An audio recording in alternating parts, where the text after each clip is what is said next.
Hello সবাইকে, good morning. আর একটা নতুন ভিডিও নিয়ে আমি চলে এসেছি। আমি আজকে চলে গেছিলাম গড়িয়াহাটে। তোমরা আমার আগের শর্টগুলো দেখে বুঝতেই পেরেছো আমার বাড়িতে গোপাল আছে, রাধাকৃষ্ণ আছে। তো সামনেই জন্মাষ্টমী, সেই কারণে আমার বাড়িতে পুজো আছে। তো সেই কারণেই জামা কাপড় কিনতে চলে গেছিলাম। এই হলো গড়িয়াহাট মোড়। এই যে রাস্তাটা দেখছো, এটা চলে যাচ্ছে বালিগঞ্জ ফাঁড়ি। আর এই যে ফুটপাথটা যেদিকে আমি ক্যামেরাটা ঘুরিয়েছি, এই ফুটপাথে ভালো জামা কাপড়ের দোকান আছে ঠাকুরের। তো এই হলো কিছু কিছু ছোট ছোট দোকান ছিল। তো এদিকেও একটা দোকান ছিল, এটাতে আমি ঢুকিনি, একটু ভিড় ছিল। পেছনেও একটা দুটো দোকান ছিল। তো আমি চলে গেছিলাম এই দোকানটাতে। এই দোকানটাতে আমি সবসময় কিনি 12 মাস। এই দোকানটা হলো একদম জুডিওর সামনেই। তো এখানে ভালো ভালো কালেকশান থাকে, পুজোর জন্য স্পেশাল কিছু কালেকশানও আসে। তো এবছর সেরম কিছু স্পেশাল কালেকশান আসেনি সত্যি কথা বলতে। তো আমি দেখতে শুরু করেছিলাম কী নেবো না নেবো। তো আমি না যখনই কিছু কিনতে যাই, নিজের জন্য হোক যার জন্যই হোক, আমি খুব কনফিউজড হয়ে যাই কী কিনবো কী কিনবো না। তো যাই হোক, দেখা শুরু করেছি, দেখা যাক লাস্ট অবধি কী পছন্দ হয়। প্রথমে কিছু ঘাগরা দেখছিলাম রাধার জন্য। এই বছর আমার ইচ্ছা ছিল একটু এক রঙের সবাইকে পরাবো। তো সেই অনুযায়ী দেখছিলাম যেই রঙের সবার জন্য পাবো সেই রঙটাই সিলেক্ট করব। তো এইটা আমার পছন্দ হয়েছিল রাধার জন্য, এই পিঙ্ক কালারেরটা। আর পিঙ্ক কালারেরটা দেখছিলাম সবার জন্য পেয়েও যাব। তো এইগুলো আবার কম্বিনেশানগুলো আমি চেক করছিলাম কোন কালারটা ভালো লাগছে কি বৃত্তান্ত। এখানে না পসিবল না সব কালেকশান দেখানো। এই জামাটা আমি গোপালের জন্য চুজ করেছিলাম, কিন্তু এইটা আমার গোপালের সাইজের দিয়ে একটু বড়। তো আমি অন্যান্যগুলো দেখছিলাম, এগুলো একটু গর্জিয়াস ছিল। তারপর এখানে কিছু দুল দেখছিলাম, তারপর হাতের চুড়ি আর একটা গৌমাতা দেখছিলাম, ওটা নিয়েছিলাম। তো কী কী কিনেছি সেই কালেকশানগুলো আমি বাড়িতে গিয়ে তোমাদের দেখাবো, এখানে দেখানো সম্ভব না। আমি গড়িয়াহাট দিয়ে চলে এসেছি বাড়িতে। তো কী কী কিনলাম সেটা তোমাদের দেখাবো। গড়িয়াহাটে এত ভিড় ছিল আর লাইটেরও খুব প্রবলেম ছিল, তো দেখাতে পারিনি কী কী কিনেছি। তো তাই জন্য ভাবলাম বাড়িতে এসে ভিডিওটা করি কী কিনেছি। প্রচুর ভিড় জামা কাপড়ের দোকানে ঠাকুরের, তাই জন্য ভিডিও করা সম্ভব হয়নি। তো এইটা কিনেছিলাম রাধার জন্য, রাধারানীর জন্য এই ড্রেসটা। আর এটা ওড়না। এই ঘাগরাটা কিনেছি, এটা নিয়েছিল 130 টাকা। প্রচুর বার্গেনিং করে কিনতে হয়েছে, প্রচুর দাম বলছে। এটা ওদের সিজন, বুঝতে হবে এটা আমাদেরকেও, কিছু করার নেই, সবসময় তো ওদের হয় না সিজনটা।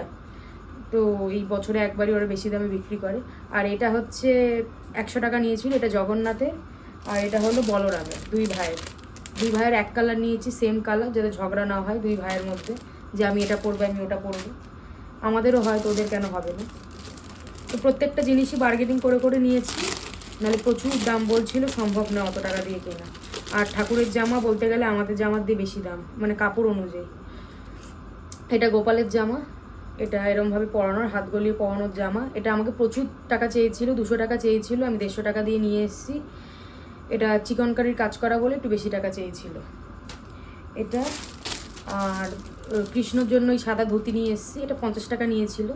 এটা নর্মালি নিয়ে এসেছি, কৃষ্ণকে বেশি গর্জিয়াস পরালে ভালো লাগে না, মানে এরমভাবে রেডিমেড ধুতি ভালো করে পরালে ভালো লাগে না বেশি গর্জিয়াস। কিন্তু যদি তুমি ধুতি পরাও, মানে ধুতি যেরকমভাবে অরিজিনালি পরায় সেরকমভাবে যদি কাপড় দিয়ে পরাও, তাহলে সেটা আলাদা ব্যাপার। আর এটা নিয়েছিলাম সুভদ্রার জন্য। এইটা না, এটা সুভদ্রার না, সরি, সুভদ্রার জন্য নিয়েছিলাম এই যে রাধার মতো ম্যাচিং করে সুভদ্রারটা। আমি এবার ডিসাইড করেছিলাম যে পুরো এক থিমে সবাইকে পরাবো, মানে এক কালারে সবাইকে এক ড্রেস পরাবো আর কি। মানে পিঙ্ক কালার হোক বা সাদা কালার হোক, কালার ডিসাইড করিনি, ওটা যেটা সব পেয়েছি, মানে যেই কালারটা সবার পেয়েছি সেই কালারটাই আমি চুজ করেছি। আর আমার পাশের বাড়ির একজন আছে, তার বাড়ির ঠাকুর আমার বাড়িতে দিয়ে যায় জন্মাষ্টমীর দিন, কারণ তার বাড়িতে পুজো হয় না বলে। তো তার বাড়ি, তার ঠাকুরের জামাটাও আমি নিয়ে এসেছি, কারণ আমার ঠাকুর পরবে তার ঠাকুর পরবে না, এটা ঠিক নয়। তো আমি নিয়ে আসি প্রত্যেক বছর। তো এইটা তার জন্য নিয়ে এসেছিলাম, রাধারানীর, তার ঠাকুরের জন্য। আর এটা হলো তার ধুতিটা, ওনাদের ছোট্ট ঠাকুর, এইটুকুনি ঠাকুর, তো তাদের জন্য আমি নিয়ে এসেছি প্রত্যেক বছর, সেবারেও নিয়ে এসেছি। আর এটা হলো আমার একটা ছোট্ট ঠাকুর আছে, গোপাল আছে, তার জন্য। এই গোপালটা আমার দাদু নিয়ে এসেছিলো হরিদ্বার থেকে। আর বড় গোপালটা তার অনেক পরে, আমি প্রায় 3 বছর আগে নিয়ে এসেছি। আর এইটা নিয়েছিলাম আমি একটা, এটা গৌমাতাকে, আমার দেখতে খুব ভালো লাগলো। এই যে এইটা, এই গৌমাতাটাকে নিয়েছিলাম। এটা 150 টাকা বলেছিল, আমি মনে হয় 80 বা 70 টাকা দিয়ে এটা নিয়েছিলাম। এটা কিসের আমি জানি না, পাথরের না কিসের, মোটামুটি হালকা আছে। এটা আমি ওই 70 টাকা দিয়ে নিয়েছিলাম। আর কিছু গয়না আমি কিনেছি, সেটা হলো এই যে 3 জোড়া চুড়ি কিনেছি। চুড়িগুলোর অবস্থা খুব খারাপ ছিল আমার ঠাকুরের, কালো হয়ে গেছিলো, তাই জন্য এই চুড়িগুলো 3টে কিনেছি জোড়া, রাধাকৃষ্ণ আর গোপালের জন্য।